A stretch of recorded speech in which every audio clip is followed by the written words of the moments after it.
Среда 6 јуни го гледате најновото издание на регионалните вести.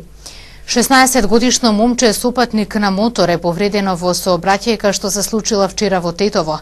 При последните контроли полицијата утврдила дека моторциклистите најчесто не носат кациги. За поголема безбедност во сообраќајот се апелира до возачите на мотоцикли на строго почитување на правилата. Малолетник сопатник на мотор е повреден во сообраќајка што се случила вчера во Тетово. Како што соопшти СВР Тетово, на крстосницата на улиците Иво Лола Рибар и Орце Николов во Тетово, вчера вечер околу 21 часот и 50 минути се случила сообраќајна несреќа во која учествувале патничко возило Мерцедес со тетовски регистарски таблици, управувано од 33 годишен тетовец, и моторцикл Сампо со скопски таблици, што го управувало 16 годишно лице од Тетово.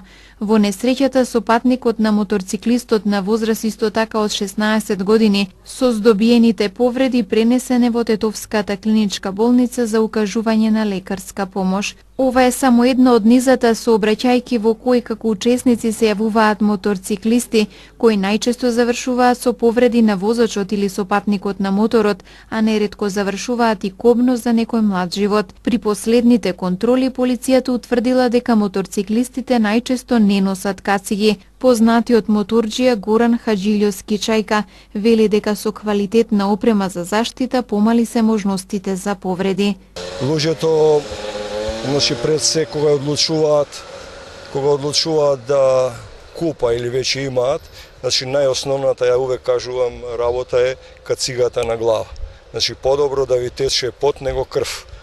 Затоа најосновната работа, која што уште од дома кога ќе трнете, без кацига немој да трнувате. Тоа е најосновното нешто, кое што докажано е дека во 90% случаеви при пат страда главата, така да колку толку главата мора да се заштити, но има едно правило, ја како професионалец ќе ви го кажем, не купувајте картонска кацига, него купувајте карбонска.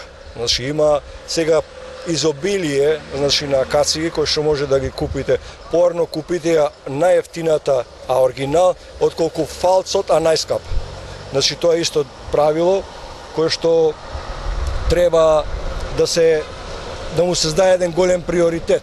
Иначе за жал морам да кажем, уште на непочната сезона во нашата држава веќе имамо катастрофални последици од 7 погинати луѓе, од каде што 2 више во Тетово имаме, погинати на мотор, укупно 7. Ние у регионот, повише имаме мртви возачи од Србија и од Хрватска за тој период до денешен ден.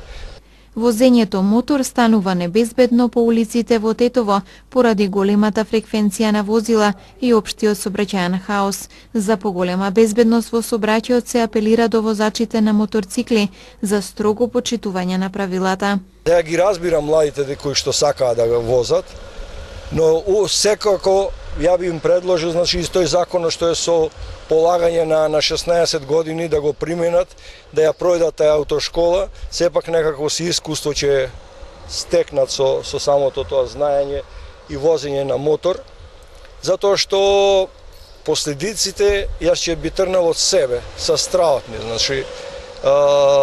Ја ќе се вратим на малу кој сум почел ја на моите 16 години, а веќе имам негдека 37-8 години искуство. Кога сум сакал ја на 16 години да купим, мојата покојна мајка ми викаше, тоа е подвижен гроб на тркала. Никогаш не си сигурен дал ти, секој моторџија вика, ја знаем да возим, а никој не размишља дал другиот од другата страна знае да вози. Така да последиците се, јас имам на себе, например, околу 7 страотни падови, кои што ја имало Господ и има разлог да ме чува се уште на земја. Сум поминал со се можни операции, сите анестезии ги познавам, така не би сакал никому да се деси тоа, а најмалку најлошото сценарио, затоа што брзината уште побрзо може да ве раздели од својот живот. Зошто еден млад живот од 20 години, а статистиката нас ни кажува од когај до когај погинуваат луѓево. Гинењево на луѓево е од нивната негде 17-та година до 25-та година. Тоа е статистика на секаде. Ние секогаш викаме е надмината брзината која што е дозволена, но никогаш не се осврнуваме на каков е патот. Каков е патот, кај што се вози и со што се вози и со каков мотор се вози. Например, најлошите мотори се скутерите. Тоа мал број луѓе го знаа, ама скутерот е најлошиот мотор, затоа што скутерот има многу мали тркала, а се вози низ многу неравни патишта низ Македонија. СВР Тетово подсетува дека освен носење кацига и прилагодување на брзината според условите на патот кои се законска обврска, моторциклистите не треба да седнуваат за доправувач без положен возачки испит, но и навреме да ги регистрираат моторциклите и да ја проверуваат нивната техничка исправност. Инаку глобата за неносење на кацига изнесува 50 евра, без можност за впишување негативни поени, за непоседување возачка дозвола 300 евра, за нерегистриран мотоцикл од 100 до 500 евра во денарска противредност. 77 сообраќајни незгоди биле случајни минатиот месец на Тетовското подрачје. Најголем дел од нив се случиле поради пребрзо возење во деновите вторник и четврток. Во текот на мај годинава на поширокото Тетовско подрачје вкупно регистрирани се 77 сообраќајни незгоди или 10 повеќе во споредба со истиот период лани. Во нив меѓутоа нема загинати лица, за разлика од ланскиот мај со една човечка жртва, а далеку помал и бројот на тешко повредени лица. Имено вакви повреди задобило само едно лице наспроти 6 лани, 26 завршиле со лесни повреди, а во 43 несреќи била причинета само материјална штета, која кумулативно се проценува на над 4 милиони и 600 илјади денари. Најмногу од несреќите повторно се случиле во населено место и пред се на Тетовските улици, особено на Илинтенска, Маршал Тито и Видоја Смилески Бато, потоа на регионалниот пат Тетово-Пирок, на автопатот Гостивар Тетово-Скопје. Најчеста причина за несреќите и во минатиот месец е неприлагодена брзина, 17, односно пребрзо возење, а веднаш потоа неправилно вршење на дејствие, 15, информира СВР Тетово. Сообраќајно најризични денови минатиот месец биле вторник и четврток со по 14 незгоди, како и во сабота и во недела со по 12 случајни несреќи. Додека најчест период за нивно случување е од 10 до 12 часот и од 14 до 16 часот. Инаку во изминатиот месец на ова подрачје вкупно контролирани биле 4099 возила, при што се откриени 1329 најразлични видови прекршоци. Откриените прекршоци во периодот за кој станува збор санкционирани се со 664 мандатни, 479 прекршочни платни налози и со 168 писмени предупредувања на прекршителите. Полицијата бара кој пукал вчера на улицата Вон Вардарска во Тетово. Еден човек е приведен откако полицајци го нашле со дрва натоварени на трактор. Пукање од огнено оружје ги вознемирило жителите на улицата Вон Вардарска во Тетово вчера околу 19 часот и 30 минути. Непознато лице според пријавата во СВР Тетово, кој било застанато пред угостителски објект. Пукал, па потоа влегол во возилото и со голема брзина се оддалечил. Веднаш по пријавувањето на пукањето на посоченото место се пронајдени, фотодокументирани и подигнати 2 празни чаури за вештачење. Сега се преземаат мерки и активности за расчистување на случајот, соопшти денес СВР Тетово. Тетовските полицајци вчера околу 18 часот на земјен пат над тетовското село Џепчиште забележале и запреле трактор, управуван од 39 годишник од истото место. Во тракторот имало 1 метар кубен букови огревни дрво и моторна пила, кои нелегално се транспортирале без потребната дозвола. Поради тоа, со потврда се одземени и предадени на шумската полиција. 39 годишникот е приведен за натамошно расчистување на случајот. Утре и задутре на 11, 12 и 13 јуни ќе се спроведе редовно гаѓање на стрелиштето Еребино. Поради тоа СВР Тетово со апел до граѓаните да се воздржат од движење или напасување добиток во непосредна близина на стрелиштето, воедно и да не се вознемируваат од пукањето. Секторот за внатрешни работи Тетово на 7, 8, 11, 12 и 13 јуни на стрелиштето Еребино ќе го спроведе редовното гаѓање со кое ќе бидат опфатени полициските службеници, за кои до стрелиштето ќе биде организиран автобуски превоз, а кој ќе започнува во 8 часот наутро. Поради ова се известуваат граѓаните да се воздржат од движење или напасување добиток во непосредна близина на стрелиштето и да не се вознемируваат од пукањето. Секторот за внатрешни работи Тетово очекува разбирање од граѓаните за престојната редовна професионална активност и верува дека истите ќе се придржуваат на овој апел и препораки. Општина Тетово со известување до граѓаните дека ќе се врши дезинсекција. На 7 јуни четврток ќе се врши дезинсекција на територијата на општина Тетово за уништување на возрастни форми на комарци и останати штетници. Дезинсекцијата ќе се врши во вечерните часови после 24 часот, а ќе продолжи до раните утренски часови. Процесот на дезинсекција ќе се врши само доколку временските услови се погодни за тоа, а во случај на промена на временските услови со дожд или силен ветер, истата ќе биде презакажана за ден кога временските услови ќе го дозволат овој процес, а граѓаните повторно ќе бидат благовремено информирани. Граѓаните кои се занимаваат со пчеларство потребно да ги преземат сите мерки и активности за заштита на пчелните семејства, како нивно навремено вдомување, обезбедување на потребните количини на вода и ненапуштање на пчелните сандаци од местото 5-6 часа по третманот на територијата. Корупцијата е застапена и на факултетите, но таа не се пријавува, најчесто поради страф од одмазда кон студентите или професорите кои укажуваат на оваа појава, беше посочено на дебата во Тетово под наслов "Ќе има ли укажувачи на универзитетите?". Универзитетските професори советуваат секој случај на корупција слободно да се пријави, затоа што постои закон кој ќе ги штити укажувачите од понатамошни последици. Ниту еден случај на корупција, неетичност или неправилност во високото образование не е пријавен, откако пред 2 години стапи во сила Законот за заштита на укажувачи. Корупцијата е секаде присутна, има и на факултетите, но таа не се пријавува затоа што студентите укажувачи не се доволно запознаени со законот кој го штити нивниот идентитет и во текот на целиот образовен процес, вели универзитетскиот професор Беса Арифи. И заради недовербата, кон целиот процес, бидејќи едноставно заради фактот што нема уште таква практика воспоставена, каде што случаите ќе се водат до крај и има некаква, како да кажам, недоверба, скептика во однос на спроведувањето на тие законски решења.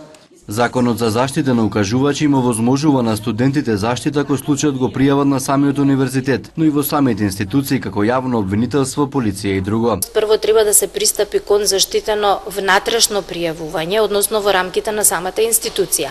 Меѓутоа, доколку правата на едно лице, конкретно ако е тоа укажувач, се повредени од страна, да речеме, на раководното лице на таа институција, затоа законот предвидува така наречено заштитено надворешно пријавување, бидејќи нема никаква логика информациите да стигнат или за вашите права да одлучува некој што директно ги повредил и согласно некакви меѓународни критериуми кои што, односно елементи кои што компаративно гледано ги имаат различните закони во поглед на оваа материја во различни држави.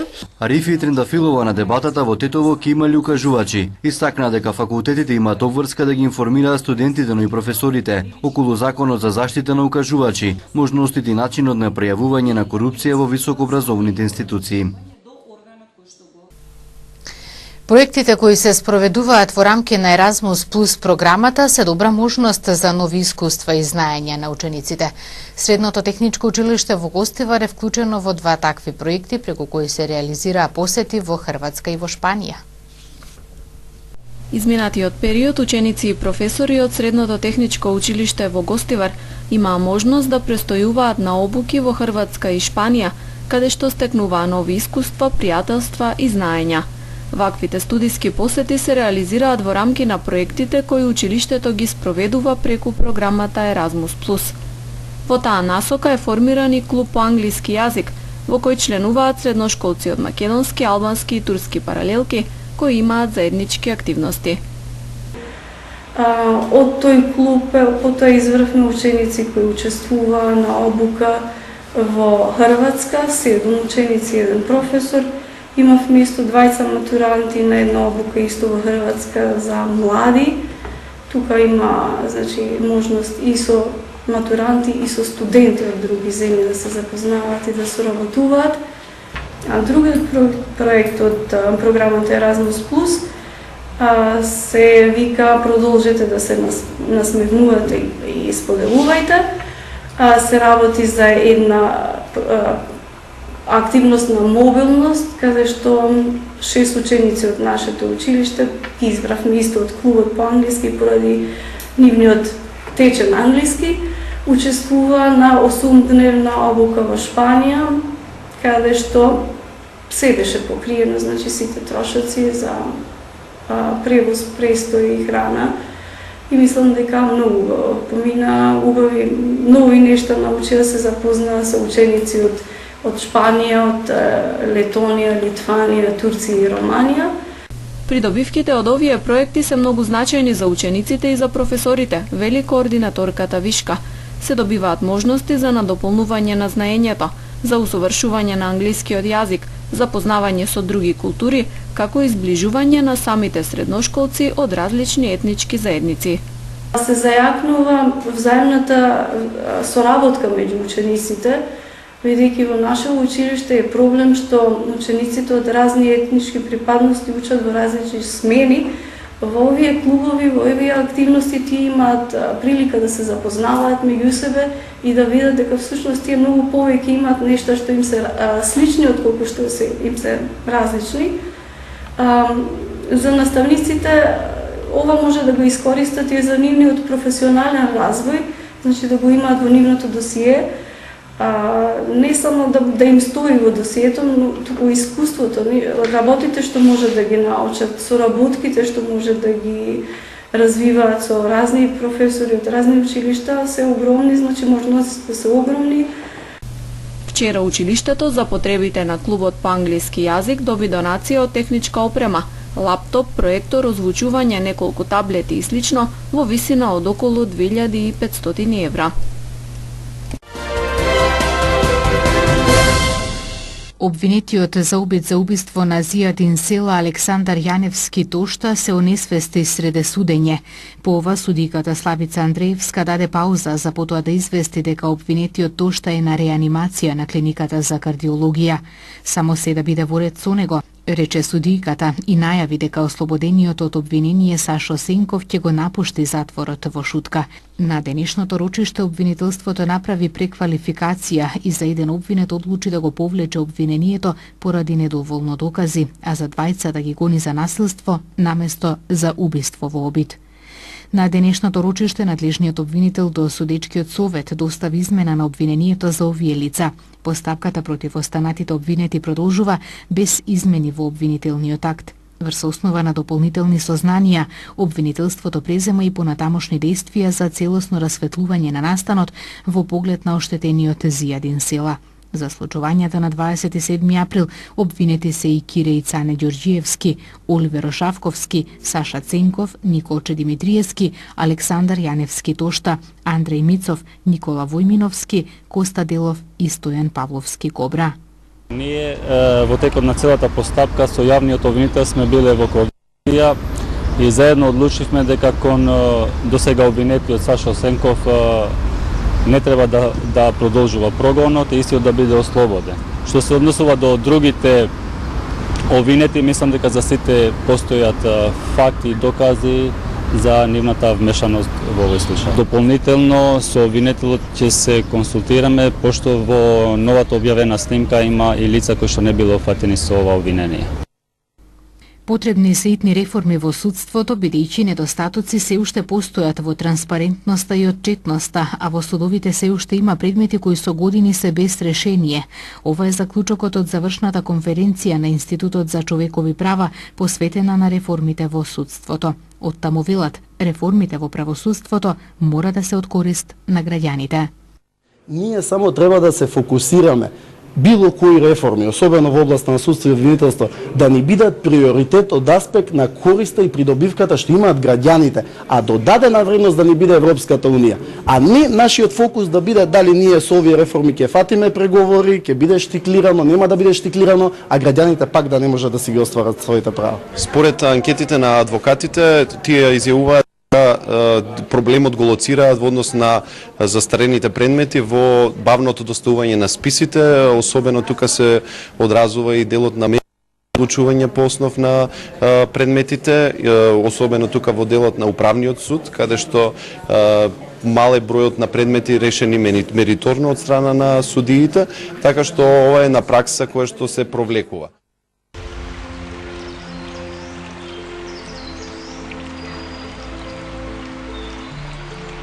Денес имавме сончево време со повремена облачност. Утринските температури се движеа во интервал од 11 до 15, а дневните од 22 до 29 степени Целзиусови.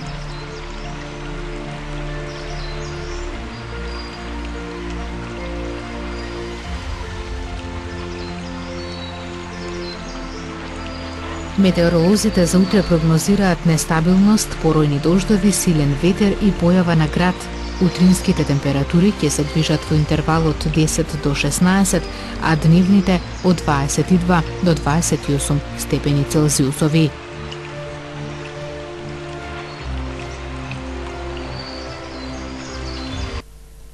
Вестите ги завршуваме овде. Благодарам што ги гледавте. Пријатно.